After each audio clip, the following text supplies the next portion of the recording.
Assalamualaikum everyone, this is D2 8th edition, chapter number 5, exercise 5 है, chapter है number patterns का। ठीक है जी।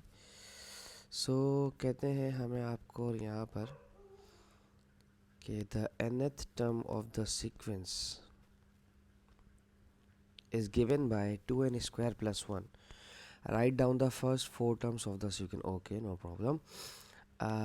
पहली टर्म मालूम करने के लिए आपको क्या करना पड़ेगा, जिसे आप कहेंगे T1। ठीक है, 2 एन की जगह 1 लिखेंगे, इसका स्क्वायर। एक सेकंड, इसको यहाँ उतार लेते हैं नीचे को। फर्स्ट टर्म के लिए आप लिखेंगे T1 is equals to 2 N की जगह 1, इस पर स्क्वायर प्लस 1। ये हो जाएगा 2, 1 का स्क्वायर 1 प्लस 1, 2 1 जा 2, 2 को 1 से मल्टीप्लाई करेंगे तो 2, और ये 1 एज इट इज आ जाएगा। 2 + 1 3। ठीक है, ये हो गया हमारा पहला क्वेश्चन। अब इसका सेकंड पार्ट देखना है।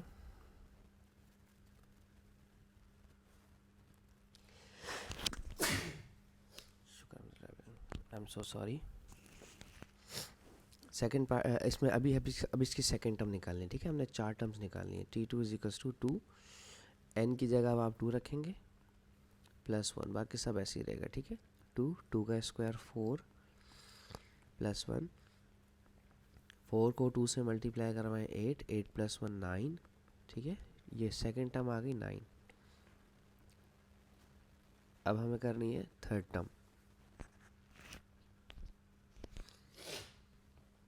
थर्ड टर्म के लिए आप इस्तेमाल करेंगे T3 is equals to 2, N की जगह 3, 3 का स्क्वायर प्लस 1, 2, 3 का स्क्वायर हो जाएगा 9 प्लस 1, 9 टाइम्स 2 इज 18, 18 + 1 19। राइट, यह आ गया थर्ड टर्म।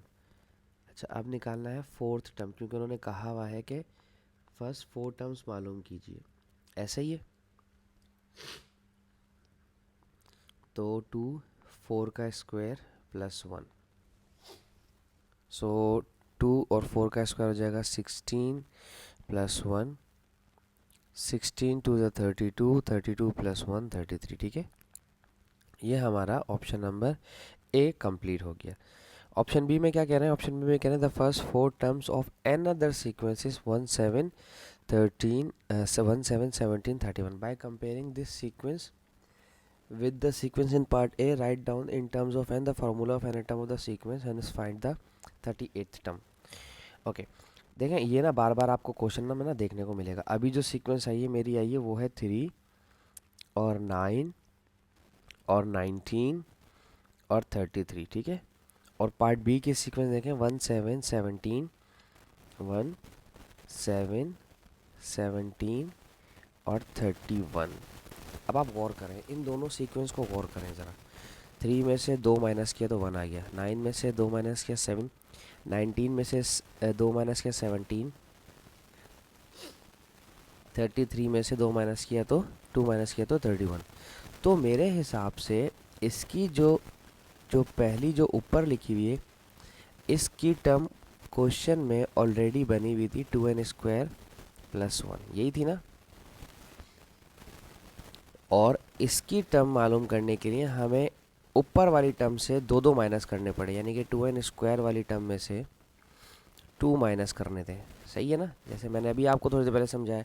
3 में से 2 माइनस किया 1, 9 में से 2 माइनस किया 7, 19 में से 2 माइनस किया 17, 33 में से माइनस किया 2 तो ये आ गया 31।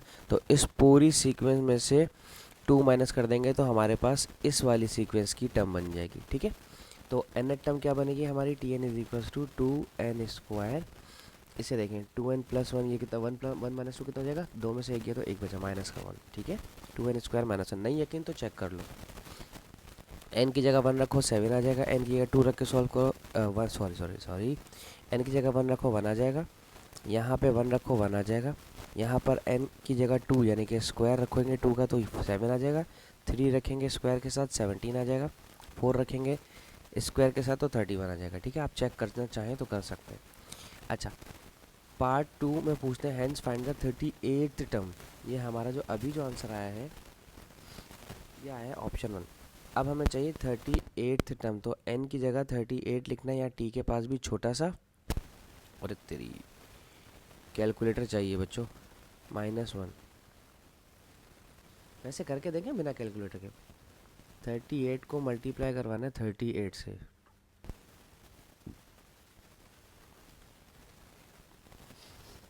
तो 0, इसको पहले इससे मल्टीप्लाई करवाना। 3 8 24, कैरी है 3 3 9 10 11, और 8 8 64, इसको इससे मल्टीप्लाई करवाएं।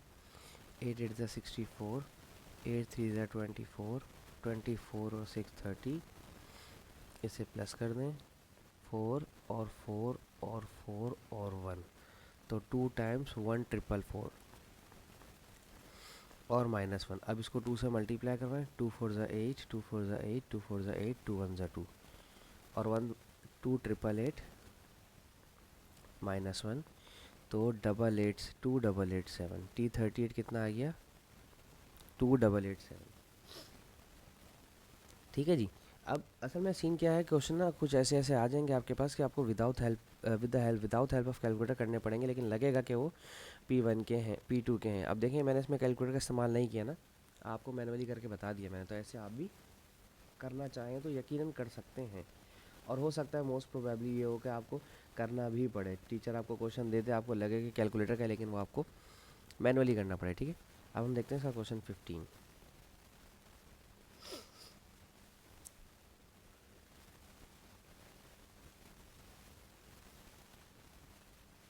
okay. 15 में क्या कह रहे हैं? 15 में कह रहे हैं the nth term of a sequence of an square plus bn plus c where a b and c are the constant, और it is given that the first two terms of the sequence are both 1 and has a common second difference of 8. Find a b c. Okay, दोबारा पढ़ते हैं सवाल। सवाल को समझ में नहीं आया मेरे।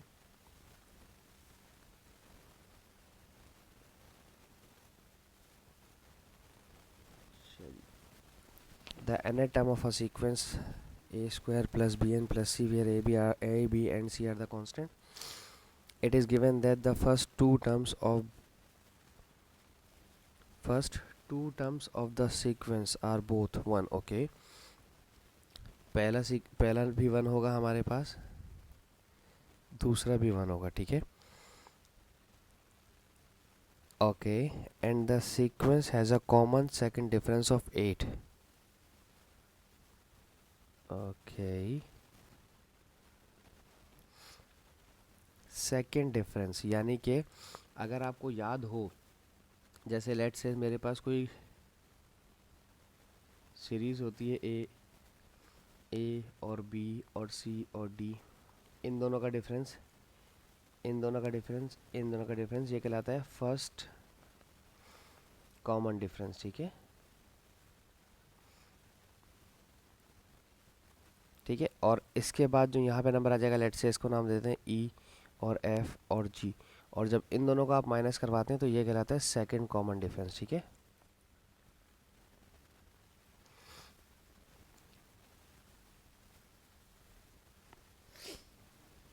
तो अगर सीरीज़ जो होती है हमारे पास, जो सेकंड कॉमन डिफरेंस की जो होती है वो कहलाती है, हम जो इसकी जो सीरीज़ कंप्लीट करते हैं वो इस तरह से कंप्लीट करते हैं ना, अगर आपको याद हो a plus B plus C first row, ठीक है, जो एक्चुअल होती है। फिर होता है हमारे पास 3a प्लस बी,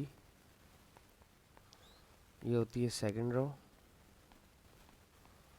फिर होता है 2a, ये होता है थर्ड रो। अगर आपको याद हो गया हो ये अब तक, क्योंकि मैंने इस तरह का करवा चुका हूँ आपको। ठीक है, ये फर्स्ट कॉमन डिफरेंस होता है मेरा, ये सेकंड कॉमन डिफरेंस होता है मेरा, और ये हमारे पास सीक्वेंस होती है ओरिजिनल। ठीक है, ओके, तो अब हम करते हैं, इन्होंने कहा है क्वेश्चन के अंदर and the sequence has a common second difference of 8, that means ये हमें दिया हुआ है ऑलरेडी। ठीक है, तो हम इसी को सॉल्व करते हैं। 2a जो गिवन है हमारे पास, ठीक है, गिवन है 2a इज इक्वल्स टू 8, तो a इज इक्वल्स टू 2 1 ज़ा 2, 2 4 ज़ा 8, ये आ गया a4 आ गया। ठीक है, अभी मुझे नहीं पता इसकी क्या हेल्प मिलेगी। ठीक है, अभी सिर्फ a आया है हमारे पास। अब हमें इसका बाकी दूसरा निकालना है। और कुछ बताया इन्होंने? अब दूसरी एक इक्वेशन उन्होंने और बताई हुई है हमें कि 1 और 1, यानी कि पहला डिफरेंस 1 और दूसरा भी 1 है, तो 1 और 1 का डिफरेंस क्या हो जाएगा? 0। और ये वाली जो कंडीशन होती है सेकंड रो, इसका फार्मूला क्या होता है? 3a plus B. सही है ना? ये 1 और 1 ये भी गिवन था। गिवन सीक्वेंस आपके पास क्या है? फर्स्ट 2 नंबर गिवन है आपके पास, सिर्फ 1 और 1, और इनका डिफरेंस जो आएगा वो 0 हो जाएगा, और ये सेकंड रो का होता है मेरा नंबर। ठीक है ना? वो है 3a प्लस बी। तो 3a प्लस बी, तो सेकंड रो का फर्स्ट नंबर 0 आ रहा है मेरा, डिफरेंस 0 आ गया। 3a की जगह लिखेंगे 4 plus B is equals to 0। 3 4 ज़ा 12 plus B is equals to 0, और 12 आ जाएगा तो माइनस हो जाएगा। यार ये बड़ा टेक्निकल सवाल हो गया, ठीक है ना? ये सवाल बड़ा मज़े का हो गया। सही है? b is equals to -12। Okay, अब हमें चाहिए ए बी सी। ठीक है, और हमें a प्लस बी प्लस सी, ये हमारा फर्स्ट रो होता है, और फर्स्ट नंबर जो हमारा वो ऑलरेडी 1 दिया हुआ है फर्स्ट टर्म। तो a की जगह लिखा हुआ है 4 लिखना है, b की जगह लिखना है -12, और c की जगह c is equals to 1। 4 -12 plus c is equals to 1। 4 में से 12 माइनस हुआ तो कितना हो गया? -8। -8 राइट साइड पे जाएगा तो प्लस का 8 हो जाएगा, ये हो गया 9। ओए होए, बड़ा मुश्किल सवाल था भैया, ये तो वाकई बड़ा टेक्निकल सवाल था। ठीक है, तो हमारे पास b आ गया, c आ गया और a आ गया, यही उन्होंने मांगा था। यार ये येलो वाला है एडवांस, वो है एडवांस इंटरमीडिएट लेवल है। ए बी सी हो गया। Hence write down the next 3 terms of the sequence. तो सीक्वेंस तो बना लें पहले। A N square plus B N plus C. ठीक है, तो ए की जगह लिखेंगे आप 4 एन स्क्वायर, बी की जगह आप लिखेंगे माइनस का 12n, और सी की जगह लिखेंगे +9। मान गए भाई सवाल को, मस्त अच्छा सवाल था। ठीक है जी, और हमें चाहिए right down the next 3 terms of the sequence. Okay, शुरू की 2 तो 1 है मेरे पास। ठीक है, अच्छा नेक्स्ट देखो, पहली सीक्वेंस है 1, उसके बाद है 1। ठीक है, ये फर्स्ट पोजीशन पर है, ये सेकंड पोजीशन पर है, थर्ड फोर्थ और फिफ्थ पोजीशन वाली वैल्यूज़ चाहिए। ठीक है, थर्ड वाली पोजीशन चाहिए, फोर्थ वाली पोजीशन चाहिए, और फिफ्थ वाली पोजीशन चाहिए। ठीक है, यानी कि थर्ड टर्म, फोर्थ टर्म और फिफ्थ टर्म, नेक्स्ट 3 टर्म तो हमारी यही हैं। तो लिहाजा आप 3 लिखेंगे, 4 3 का स्क्वायर -12, और इधर भी 3 प्लस n 9।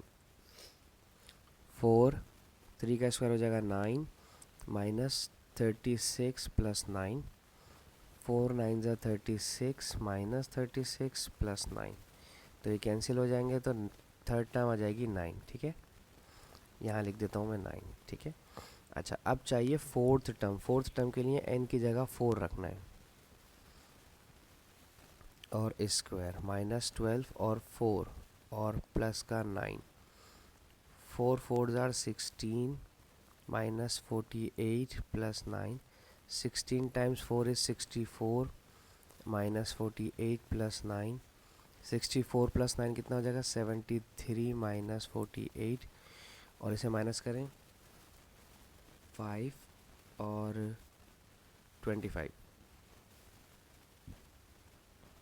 ठीक है जी, ये हो गया फोर्थ टर्म, हो गई हमारी 25। ओके, इसको मैं यहाँ लिख देता हूँ 25। अब चाहिए फिफ्थ टर्म मुझे।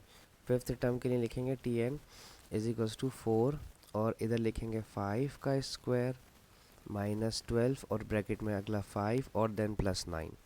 ठीक है, 4 5 का स्क्वायर हो जाएगा, 5 5 ज़ा 25 -12 5 ज़ा 60 प्लस 9।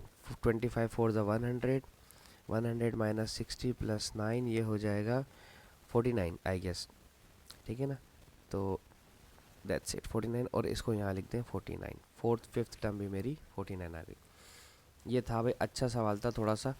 अब सबसे पहले इन्होंने हमें 2 सीक्वेंस दी हुई थी 1 और 1, उससे हमने फर्स्ट कॉमन डिफरेंस और second common difference, second common difference से हमने b निकाला, b से हमने abc निकाला, फिर सॉल्व किया। अब सो आप दोबारा देखिएगा, समझ आ जाएगा आपको इंशाल्लाह। नहीं समझ आया तो आप कमेंट सेक्शन में बता दीजिएगा, हम इसको और थोड़ा सा कमेंट सेक्शन में आपको एक्सप्लेन करने की कोशिश करेंगे। Thank you so much for watching my channel. अल्लाह हाफिज़।